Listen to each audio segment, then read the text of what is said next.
Welcome to Nuanced Conversations, the podcast where depth meets dialogue, hosted by Dr. George E. Hurt. This show explores the gray areas of life, where faith, wisdom, and real-world complexities intersect. No easy answers, just honest conversations that challenge, inspire, and inform. Get ready to lean in, listen closely, and explore the nuance. This is Nuanced Conversations. So you to back up for a second. Hey, is any of your other siblings in ministry, preaching ministry? No, And- two are deacons. Got you. Yeah.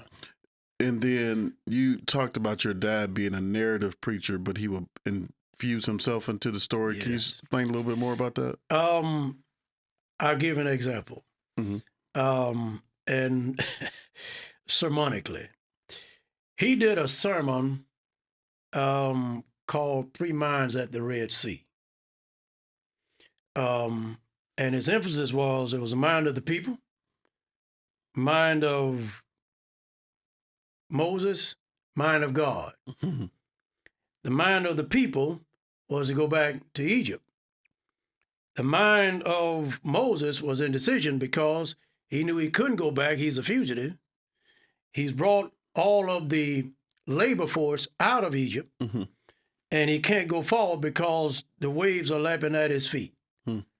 So he's got a mind to just pray. The people have a mind to go back, and only God's mind can prevail. So he's Moses in the story.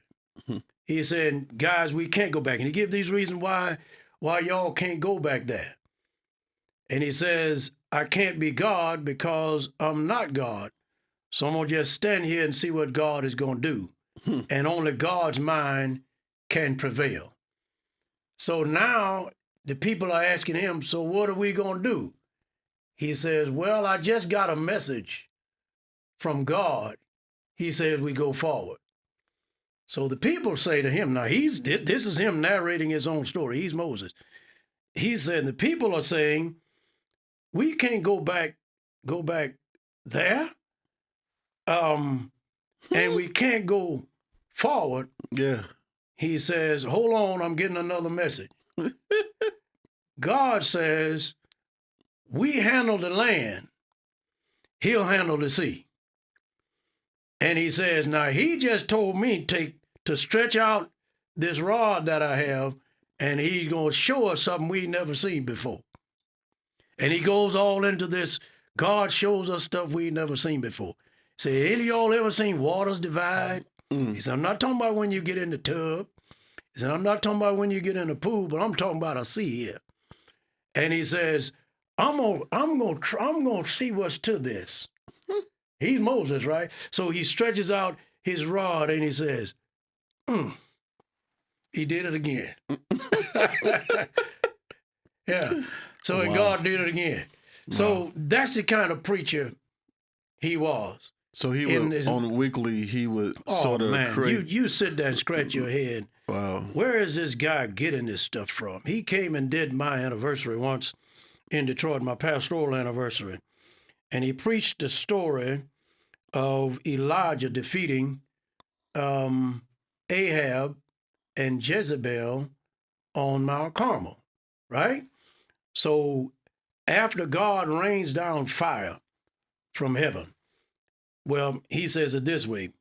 After God made fire drink water on heaven, he says, he tells his servant, go look out over the sea and tell me what you see. And on that last trip, the servant comes back and says, I think I see something. Hmm. And I see a cloud about the size of a man's hand.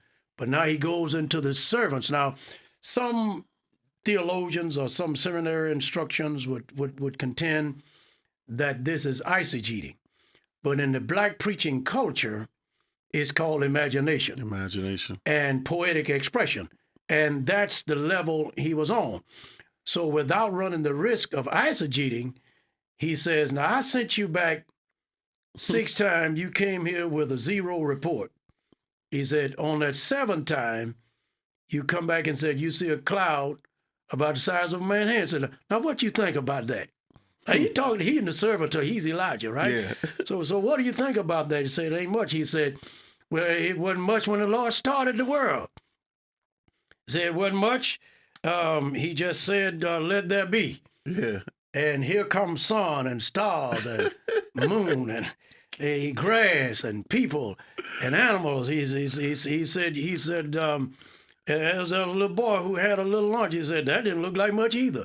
And man, he just went on. He just eat you alive with that. So he says, you said you saw a cloud by the size of a man's hand. He said, yes, sir. He said, well, son, a cloud is a cloud. He said, if it's a cloud, it's got some water in it. He said, so now you tell Ahab to get down because it's about to come a downpour here. And so on the way down, Ahab is in his chariot. Everybody's on the move, right? Elijah is running.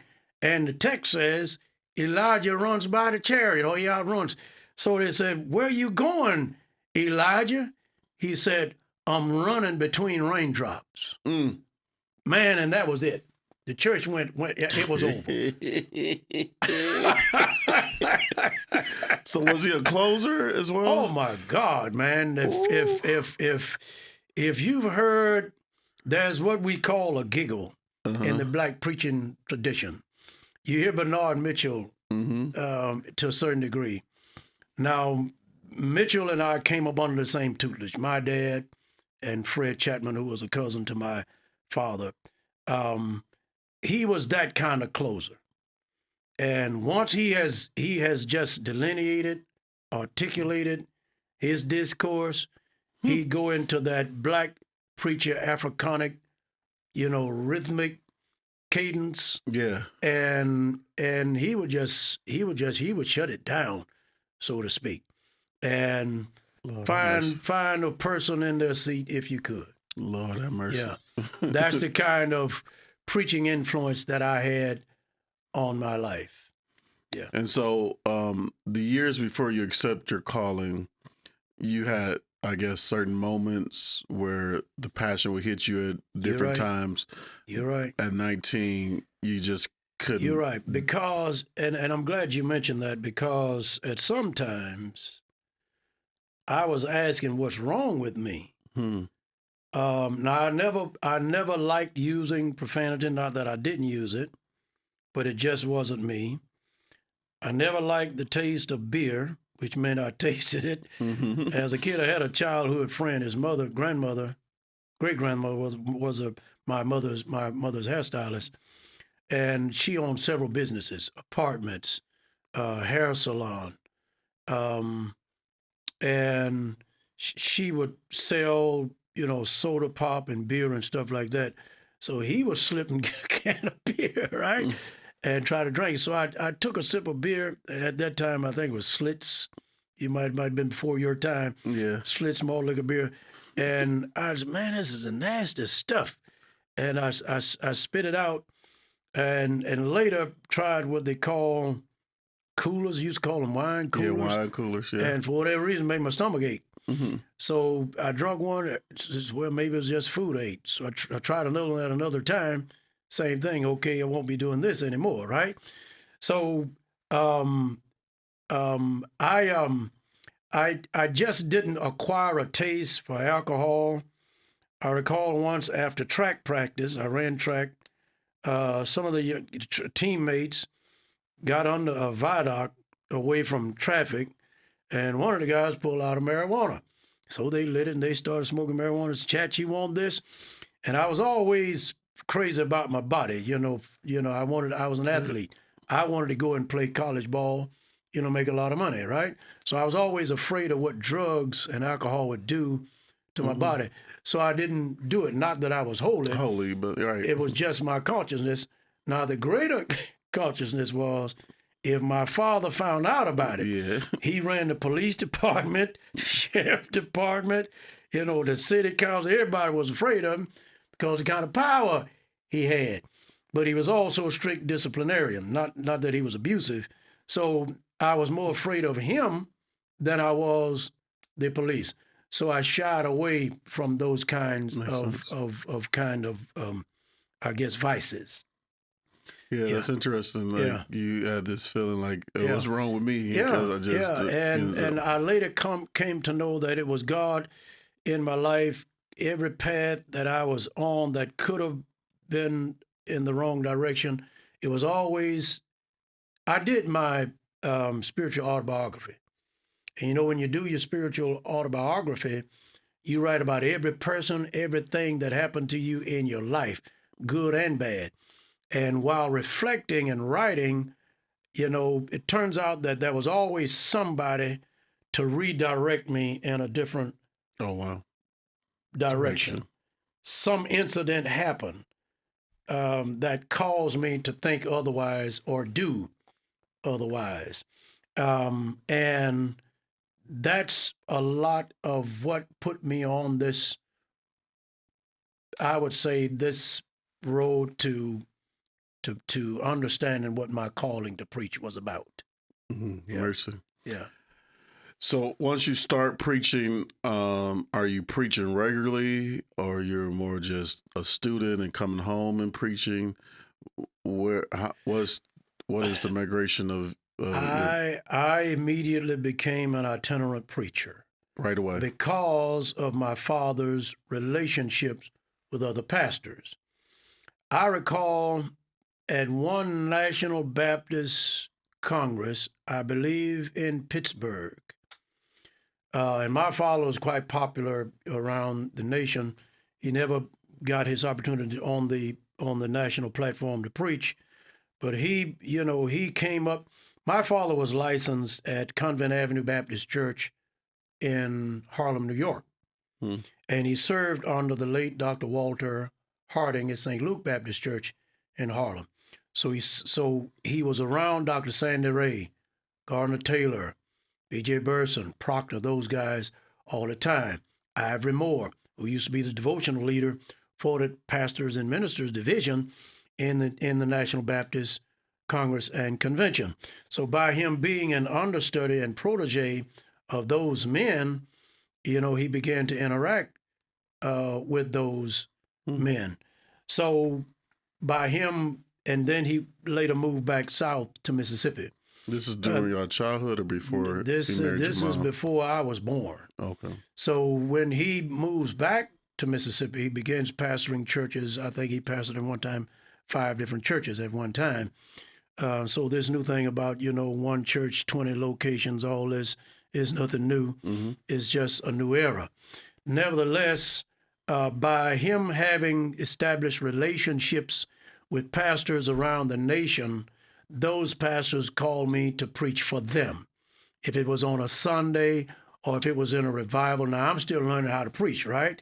So I remember one time, my college pastor, Dr. Matthews, we was at his church. Shady Grove, I would guess, would seat about 400, 500 people, right? During the district association. He was on to preach.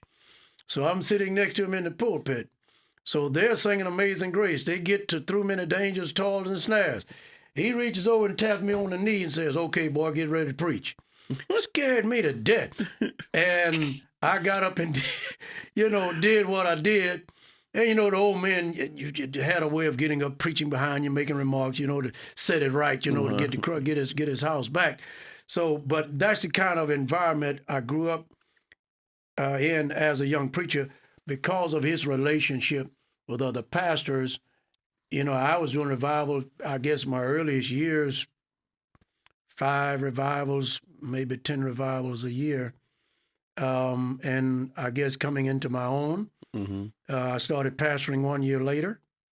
1 year after being called to preach? 1 year after I surrendered my call. Before we go there, because I want to pick up right there, how would you define your preaching at this point?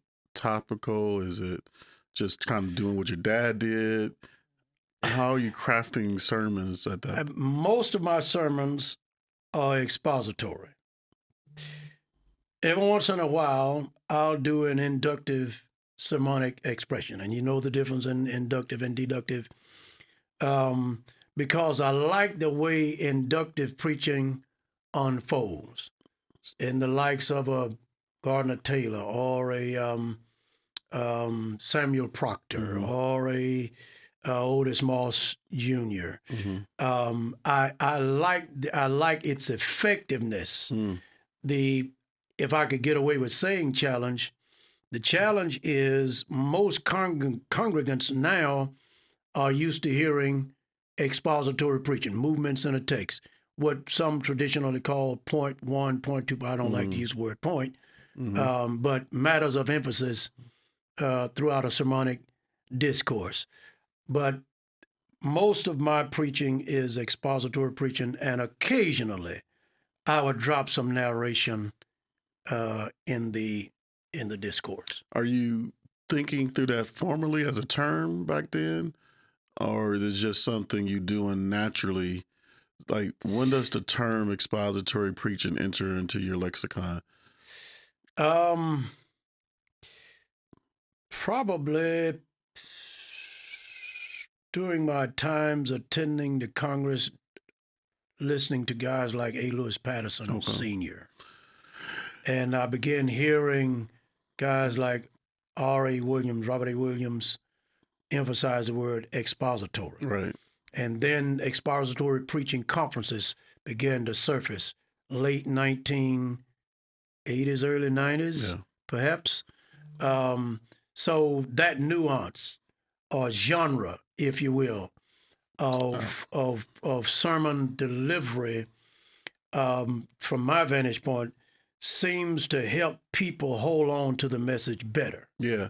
I asked that question because I feel like Black preaching has always been expository. It's never just been formalized in that way. When I think about my early years of even hearing you, I wouldn't been able to say I just listened to an expository sermon, but it was an expository sermon. And didn't know it. And didn't know. Yeah. Even if you say your dad's a narrative preaching, but the way you explain it, that's narrative expository preaching. It's exposing the text. What expository means. So I think a lot of times we forget that about Black preaching because the label wasn't on there. And now we become more learned and more educated, as you said, more conferences out there with the tag on it. Sort of delineate from that, but that's always sort of been our tradition. Yes, and I think a lot of our preaching is mirrored, at least my earliest days, incubation years, I call them. Watching the older preachers, we just mimicked that because we felt as though that was the way it was to have been done. Yeah, and when I read about slave preaching was hearing a Bible story, coming together afterwards and retelling that Bible story, but applying it to the plight of slavery. Yeah, and so that's expository preaching. You take the practical side of preaching since the days of John Jasper. How powerful is preaching when you, as a slave preacher, can convert your slave master? That's powerful. That's powerful preaching. That's John Jasper. Without definition or clarification or classification of what type of sermon he preached. But when you preach with broken English, so to speak, the sun do move. But your master knows that it's broken English, but something mysterious about the communication causes him to rethink his life. You're a hell of a preacher. Yes, sir. Pharaoh was moved by God to let the people go. It wasn't a Moses sermon. Okay. Plague on top of plague. And they're doing that through verbiage presentation. Richard Allen is another one who doesn't do it himself, but crafted in such a way. I'm a tremendous friend of Richard Allen. Pastoring. 1 year after preaching, you're pastoring. How in the world did that happen? I was in a revival meeting at, I think the name of the church was Mount Zion, Meridian, Mississippi. The late, I'm trying to remember the pastor's name, but at the time, my first church, Little Hope Baptist Church, Tumsuba, Mississippi. 10 miles, it's a Native Indian name. 10 miles east of Meridian, 1 mile west of the Alabama state line on the I-20 corridor. Dr. Jerry T. Hall, G.T. Hall, that was his name. Mhm. So I was in revival for him. At that time, revivals were 5 nights. Yes, sir. So, and the chair of deacons from that church came to church and asked if I would come and preach at Little Hope. And I did, in a borrowed car, 100 miles one way from home. And the rest is history. After, I think, maybe the second time, they called me as their pastor. Second Sunday, so you preach one Sunday, then you preach the next Sunday, then they called you as pastor. It was like 2 Sundays later, Okay. because those churches were at that time, that church was called a part-time church. They didn't convene every Sunday, except for Sunday school. So it's second, fourth Sunday, first, third Sunday church. So this church was first Sunday, third Sunday. So did they vote you in? They voted me in. Did you have to turn in a resume? No. No, just No, it's the guy that preached 2 weeks ago. I don't remember an interview. I don't recall meeting with the congregation, with the exception of going to preach as a prospect.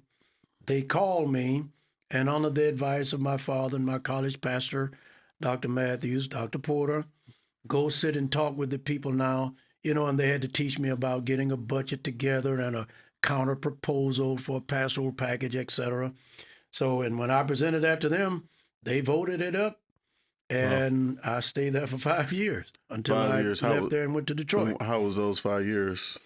Warm, rural church, rural context, warm, receptive, spiritual, loving people who helped make me what I am to this day. And I still communicate with those people. Church still exists. The church still exists. Wow. I still communicate with those people to this day. Wow. Yeah. Because it was their homes that I stayed in, because I would stay overnight on a Saturday night and go to church the next day because it was so far away from my home. And after my first year, my college pastor co-signed to help me get a car. And I owned my first car. I think it was like $3,600, $3,800, something like that. The whole pay for that car. And man, I struggled to come up with that. I think it was like $100 and some change to pay the car note. But at any rate, I stayed in their homes overnight on Saturday nights. And after church on some Sundays, go to their homes and eat. They'd pack me up enough food to last me, 2 or 3 days into the week because they knew I was in school. It was a warm, loving people. I can't say that I had any, you have some people who disagree with, your moves or leadership decisions, but we didn't have any fussing and falling out. Yeah. What when do you get married? Is it during your pastorate there? I got married in 83, which was 2 years into my pastorate there. There. Yes. Yes. So that was a unique experience. As I was single, and I guess some might have felt as though I was a prospect for some of their daughters or what have you. But when I did get married, some of that atmosphere changed. Really? Yes. But for the most part, they received her as well. And at that time, we had one son, our oldest son now, Cecil, and my wife worked, and in most Sundays she had to work at a drugstore. And that's how it was until we moved from Meridian, Mississippi to Detroit. She went into the medical field, became a doctor's assistant, was lettered for it, but eventually decided to come out of the workforce because we had children to raise and didn't want the TV or babysitter to raise our children. Yeah. But To your question, 2 years into pastoring, I got married, and the church grew. And I'd say for a country church, we did well. Or a church in a rural context, we did well. And then later was called to Detroit. How did the Call of Galilee take place? Oh, unique show of providence.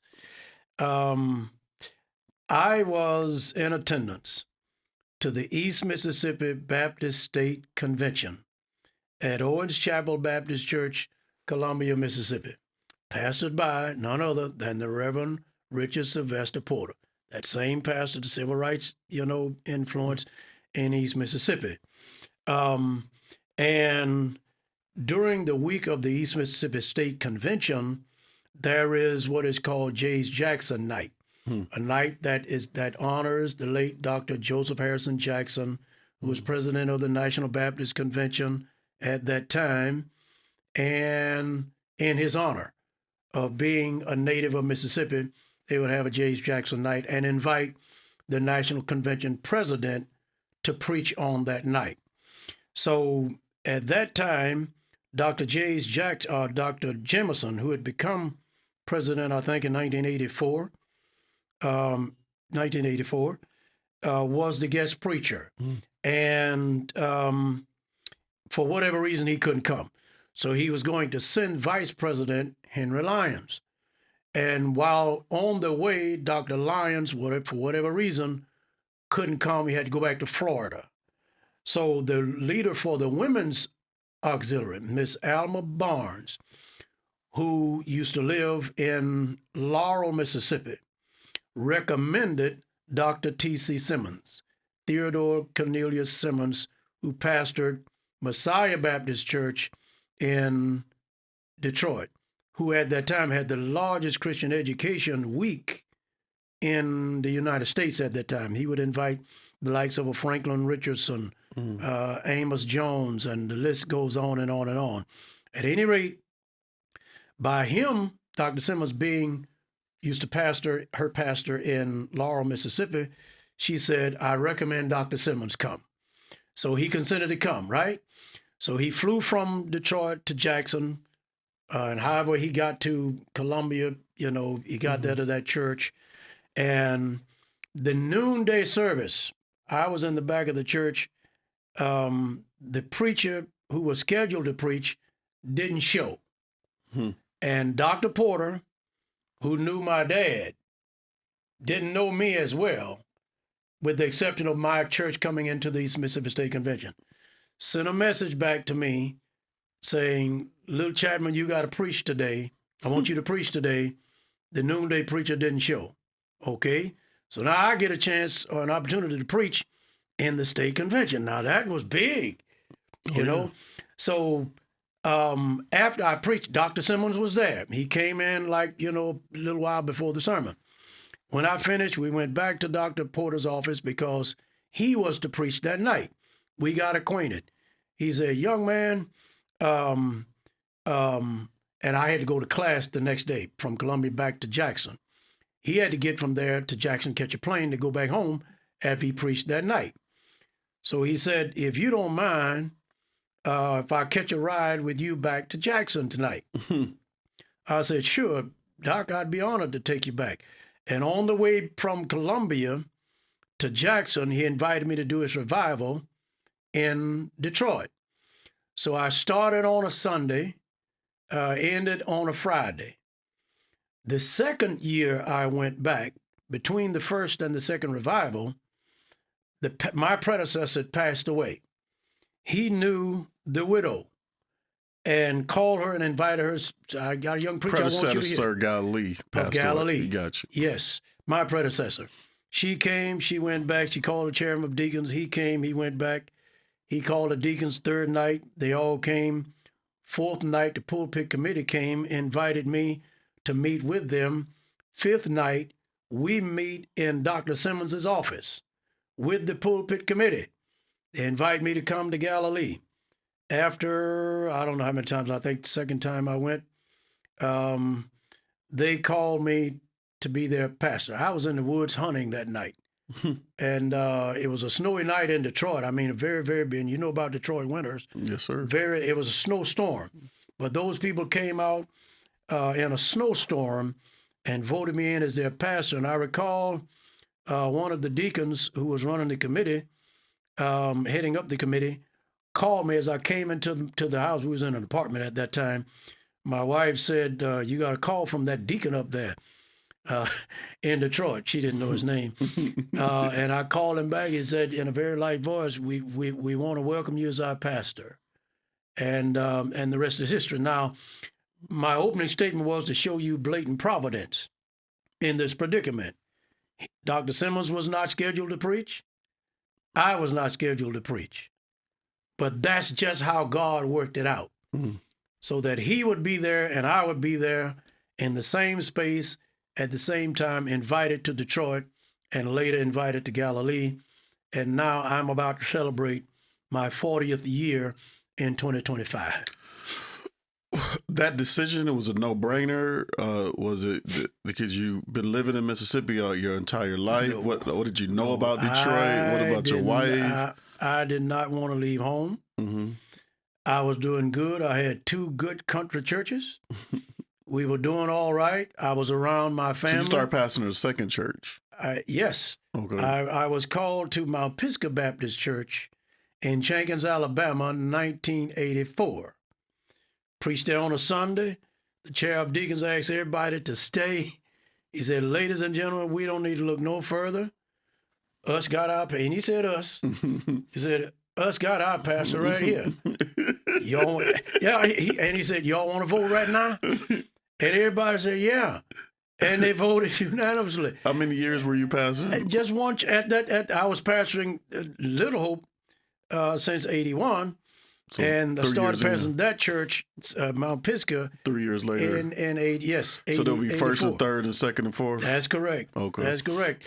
And I mean, just a bunch of loving people. And I still communicate with them to this day. Wow. So yes, I this summoning to pastor when I had to make the decision to go to Detroit. I recall my father had just finished doing a revival for me at the second church. And I drove him from Alabama, where my church was, back to the Mississippi Gulf Coast. And we had this long conversation. He said, "I tell you what you do, son." He said, "You call those 2 churches together, if they would, in a meeting, and you tell them what those people up there are offering you," meaning Detroit, up there. And he said, "If those people match it, it ain't about money." He said, "The Lord might be calling you away from here." And I called that meeting that night, church packed. Both churches came together, and I told them what was going on. Now, Where did y'all meet at? I'd informed them earlier that I was had been called to church in Detroit, and I needed their prayers, okay? But shortly after that revival was the time to call that church meeting. And when I did that, I told them, and the chair of deacons, Whitehead Dunnigan, he was one of the ones in whose home I would stay in overnight on a Saturday night to go to church, to prepare to go to church on the next day. So I remember him sitting in the back of the church, left side, facing the front door. He says, he stood up and said, "Pastor, what are they offering you?" He said, "No, never mind. Whatever they're offering you, we'll double it." And I knew right then that the Lord was calling me away. And when I called my father about it, he said, "Now, all right, take all the money off the table." He said, "If they offered you $1 million, take that off of the table. Is God telling you your assignment there is done?"